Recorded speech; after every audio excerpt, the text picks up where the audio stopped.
I asked Tina for the 3 most important muscles that the majority of bodybuilders should bring up, and he replied saying that if you have these 3 muscles, that you can pretty well work with everything else. Those muscles being the quads, the lats, and the delts. So let's go over how to maximize the development of those muscles. Starting off with the quads, and the most important thing is going to be a leg extension. It's going to train all of the heads of the quads, and doing unilateral for a muscle like the quads, which is very large, is going to be more important because it has a larger voluntary activation deficit. There's some merit to doing lean back leg extensions because there's some data to suggest that the rec fem gains better leverage leaning back, while the vasty muscles have better relative leverage leaning forward. Although I would only do this if it's still stable and like it's not uncomfortable or anything.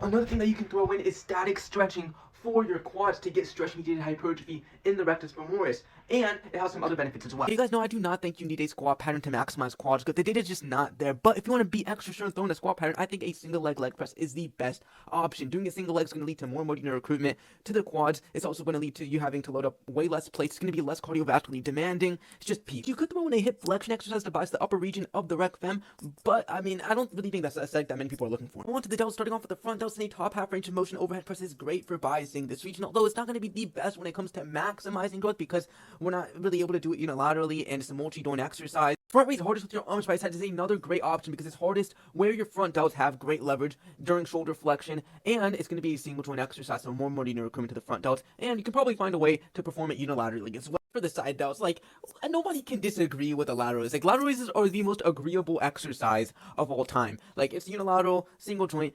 Make sure you're using a stable variation like a machine or even cable. Onto the rear delts, it really has best leverage throughout the entirety of the sagittal plane. So doing pullover variations is great for biasing this region because it's going to be single joint, and you can do it unilaterally as well. And a bonus is that depending on the range of motion you use, if it's the bottom half range of motion, it's going to bias the upper lats more. If it's the top half range of motion, lower pecs more, you're going to be able to maximally develop those muscles as well. When it comes to the lats, we want to have a frontal plane pull to bias the lower lats, and then we want to have a sagittal plane pull to bias the upper lats. I don't know why people still disagree with this. Like, we have leverage data, and then we have multiple EMG studies that back this up. And a wide grip pull down / pull up, stopping when the bar's at about eye level, and a narrow grip row is going to be great for biasing these regions, but we're trying to maximize as much as possible, so we want to have single joint, single limb exercise. The upper lats, the pullover variation I said earlier for the rear delts, is going to be peak for it too, as long as you're staying in the bottom half of the range of motion. And if you can get a nice stable setup for a frontal plane flap, then that would be peak for biasing the lower lats, and even better if you can get it hardest at about 60 degrees of abduction.